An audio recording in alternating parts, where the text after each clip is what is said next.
सबको नमस्कार भाई, क्या हाल चाल है सबके? सब बढ़िया। देखो, आज हम जो बात कर रहे हैं आपकी प्रॉब्लम के ऊपर बात करेंगे, जो आप लोगों ने मुझे मैसेज किया इंस्टाग्राम पे, यूट्यूब पे, हर जगह। मैथमेटिक्स में 3 मेजर प्रॉब्लम मेरे सामने आई है। ठीक है, मैं पढ़ता हूं 3 मेजर प्रॉब्लम कौन कौन सी है और फिर हम उन तीनों के सोल्यूशन पे बात करेंगे कि उनका सोल्यूशन क्या है। सबसे ज्यादा प्रॉब्लम क्या आया? फर्स्ट प्रॉब्लम आया कि सर टाइम मैनेज नहीं हो पा रहा। अगर मैं मॉक टेस्ट सॉल्व कर रहा हूं तो मेरा मॉक टेस्ट में छूट जा रहा है सब कुछ, मतलब पूरा कंप्लीट नहीं कर पाऊं, स्पेशली मैथमेटिक्स का जो सेक्शन है वो नहीं हो पा रहा है। तो ये सबसे पहला प्रॉब्लम आया टाइम मैनेजमेंट का। सेकंड प्रॉब्लम आया है क्वेश्चन वाला प्रॉब्लम। क्या आया है कि भाई लोग कह रहे हैं कि सर मैं पूरा चैप्टर पढ़ ले रहा हूं और जब मैं क्वेश्चंस करने जा रहा हूं, मिक्स क्वेश्चन करने जा रहा हूं, मॉक में क्वेश्चन करने जा रहा हूं, तो मेरे से क्वेश्चन ही सॉल्व नहीं हो रहा है, बताइए मैं क्या करूं।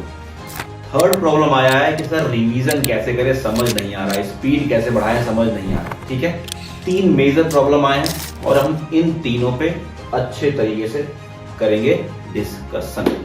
ठीक है, पहला question time management. Mock test में जो तुम कर पा रहे हो कैसे नहीं हो पा रहा? देखो क्या होता है ना कि तुम जंपिंग नहीं जानते हो। जंपिंग इन द सेंस कि जो क्वेश्चन मुझे नहीं आ रहा फटाक से गए आगे क्वेश्चन पे, दूसरे क्वेश्चन पे वो नहीं आया, तीसरे क्वेश्चन पे गए। Skipping method. सबसे पहले अपने अंदर स्किपिंग मेथड लेके आओ कि हाँ भाई मुझे स्किप करना है क्वेश्चन, मुझे किसी क्वेश्चन में स्टक नहीं होना है। ठीक है, और अपने आप का एनालिसिस करो मॉक टेस्ट देते समय कि तुम्हें किस सेक्शन में कितना टाइम लग रहा है, समझे? अब जैसे मैं तुम्हें अपनी बात बताता हूँ। मैं मॉक टेस्ट जब देता था तो सबसे पहले मैं देता था रीजनिंग में मुझे लगते थे 12 मिनट। उसके बाद मैं सीधे जाता था इंग्लिश पे, इंग्लिश में मुझे लगते थे 6 मिनट, और फिर मैं आता था जीके पे, जीके में मुझे लगते थे 3 से 4 मिनट। मतलब कि 12 मिनट, 6 मिनट और 4 मिनट अगर जोड़ दो तो 12 6 18 और 4 22 मिनट। 22 मिनट में मेरा 3 सेक्शन कंप्लीट हो जाता था। मेरे पास टोटल 38 मिनट्स बचते थे सिर्फ मैथमेटिक्स करने के लिए। और इक्का दुक्का क्वेश्चन जो रीजनिंग में नहीं बना पाया हो या इक्का दुक्का क्वेश्चन जो इंग्लिश में ना बन पाया उसके लिए इतने सारे, मतलब 25 26 क्वेश्चन 28 क्वेश्चन करने के मेरे पास 38 मिनट्स होते थे और मैं बहुत इजीली कर लेता था। इसी तरह आपको भी करना, आपको देखना है कि भाई जल्दी से जल्दी रीजनिंग खत्म कर लूं, जल्दी से जल्दी मैथमेटिक्स और जल्दी से जल्दी इंग्लिश खत्म कर लूं, जल्दी से जल्दी जीके खत्म कर लूं, फिर मैथमेटिक्स पे प्रॉपर टाइम दो। ठीक है, इस तरीके से तुम अपना टाइम मैनेज कर सकते हो और ये ओवरनाइट नहीं आएगा मेरे भाई।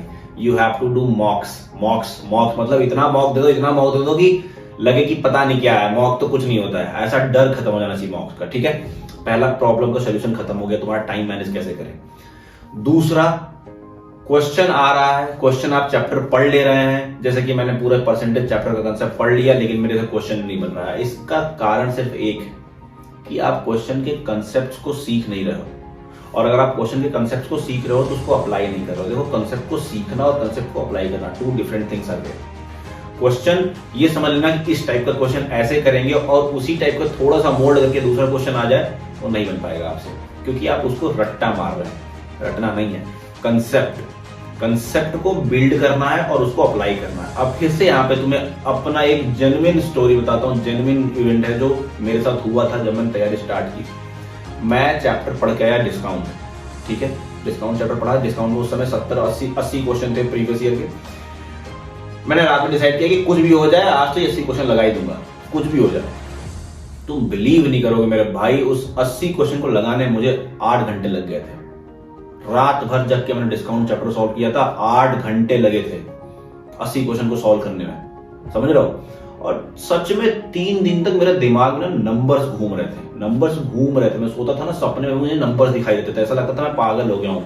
इतना मैथमेटिक्स, इतना कैलकुलेशन कर दिया था मैं डिस्काउंट के चैप्टर में। डिस्काउंट कैलकुलेटिव है अगर तुम बेसिक्स से जाओगे तो, लेकिन अगर तुम्हारा कंसेप्ट बिल्ड है, तुम्हारे पास थोड़े से ट्रिक्स विक्स पता है तुमको, तो तुम फटाफट कर लो। अब आज अगर मैं डिस्काउंट क्वेश्चन सॉल्व करूं तो एक क्वेश्चन सॉल्व करने में मुझे 10 सेकंड, 15 सेकंड, 20 सेकंड, आधा मिनट लग जाएगा मैक्सिमम। बहुत बड़ा क्वेश्चन होगा तो 1 मिनट लगेगा, इससे ज्यादा नहीं लगेगा, समझ रहे हो? तो ये कैसे आएगा? ओवर टाइम आएगा। तुम जितना प्रैक्टिस करोगे, कंसेप्ट को सीखोगे, कंसेप्ट को सीखने के बाद उसको अप्लाई करने की कोशिश करोगे, उसको अप्लाई करोगे, 2 बार 4 बार अप्लाई करोगे, 5 बार अप्लाई करोगे, 6ठी बार में एक नया कंसेप्ट डेवलप कर लोगे तुम अपने लिए। अरे इससे अच्छा तो इस तरीके से कर सकता हूं मैं। चैप्टर्स पढ़ोगे, रेशियो पढ़ोगे, परसेंटेज पढ़ोगे, सारा मिक्सअप होके अलग अलग कॉन्सेप्ट तुम्हारे दिमाग में डेवलप होंगे। उसके बाद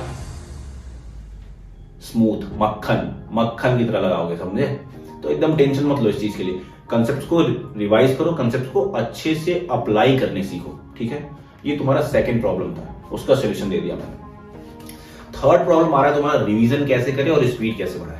तो अगर हम बात रिवीजन की करें तो रिवीजन के लिए तुम सबसे पहली बात ये ध्यान रखो कि हमें हर तीसरे, चौथे दिन, 5वें दिन भाई तुम्हें रिवीजन करना है। कंसेप्ट्स का रिवीजन करना है, शॉर्ट ट्रिक्स का रिवीजन करना है, ठीक है, फॉर्मूलाज का रिवीजन करना है। उसके लिए मैं तुम्हें एक किताब रिकमेंड कर सकता हूँ, अभिनय सर की ये वाली किताब अभी नई नई आई है, मैं अच्छा लगा मुझे देख के। ये इसमें क्या दिया हुआ है कि सारा कंसेप्ट एक जगह दिया हुआ है, पूरे मैथमेटिक्स का सारा फॉर्मूलाज एक जगह दिया हुआ है और सारा शॉर्ट ट्रिक्स एक जगह दिया हुआ है, जो शॉर्ट ट्रिक्स यूज हो सकता है। ठीक है, तो तुम इसको बार बार हर 5वें-6वें दिन रिवाइज करोगे तो रिवाइज कर सकते हो और दिमाग में तुम्हारे हमेशा बैठा रहेगा, भूलोगे नहीं चीजों को। ठीक है, ये तो तुम्हारा फॉर्मूला रिवीजन का चीज था कि जो तुमको रिवीजन करना है। सेकंड थिंग आता है रिवीजन के लिए कि तुम जो चैप्टर्स पढ़ रहे हो, जो क्वेश्चन तुमसे एक बार में नहीं सॉल्व हो रहा है, उसको टिक करो, सर्कल करो।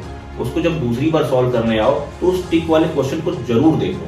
अगर दूसरी बार में सॉल्व हो गया तो ठीक है, नहीं होता तो दोबारा उस पर टिक करो कि इस सवाल को तो मुझे देखना ही देखना है, चाहे एग्जाम से पहले देख के जाना मुझे ये क्वेश्चन को। इस तरीके से उसको टिक करो और बार बार लगाओ।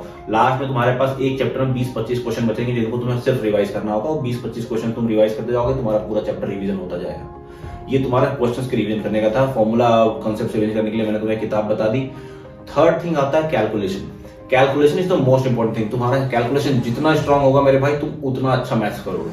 कैलकुलेशन के लिए अगर तुम रैंडम कैलकुलेशन नहीं कर पा रहे हो तो तुम्हें एक फ्री एप्लीकेशन में सजेस्ट करता हूँ, मैथ्स वर्कआउट करके कोई एंड्रॉइड एप्लीकेशन है, वो मैं यूज करता था कैलकुलेशन के लिए, तो तुम उसको यूज कर सकते हो। उसमें बहुत अलग अलग लेवल के मैथमेटिक्स के ऑपरेशंस दिए हुए हैं, उसको तुम लगाओ, क्वेश्चन लगाओगे तो तुम्हारा कैलकुलेशन बूस्ट होगा।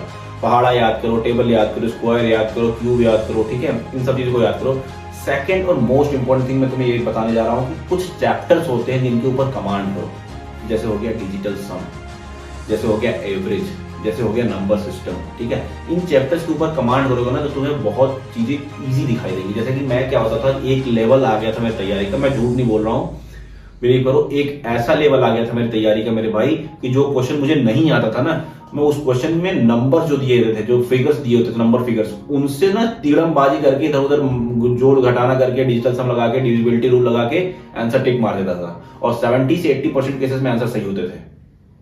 समझे? तो ये तुम्हारा ओवरनाइट नहीं होगा, ये तुम्हारा होगा धीरे धीरे प्रैक्टिस से। ठीक है, बाकी ये मैथमेटिक्स का मेजर जो तुम्हारे प्रॉब्लम्स आते हैं, मुझे लगता है कि सारे क्लियर हो गए होंगे। अगर अब भी कुछ बाकी रह जाता तो तुम कमेंट कर दो। इंस्टाग्राम पे मुझे फॉलो कर सकते हो, इंस्टाग्राम पे ये जो दिखाई दे रहा होगा मेरा इंस्टा आईडी इंस्पेक्टर किशन, जाके फॉलो कर सकते हो। वहां पे मैं लगभग रोज लाइव आता हूँ, वहां पे आपसे बातें करता हूँ, ताकि तुम लोग को भी ज्यादा बोरियत फील ना हो, ऐसा ना लगे, हताश ना हो। और इसी तरह रीजनिंग, जीके, इंग्लिश में भी जो ऐसी कोई प्रॉब्लम फेस कर रहे हो तो कमेंट कर देना मेरे भाई, या इंस्टाग्राम पे आ जाओ, वहां मैसेज कर देना, वहां बता देना। बाकी मैं तो हूँ ही तुम्हारे लिए। ठीक है, तो चलता हूँ, नमस्कार, जय हिंद, बाय।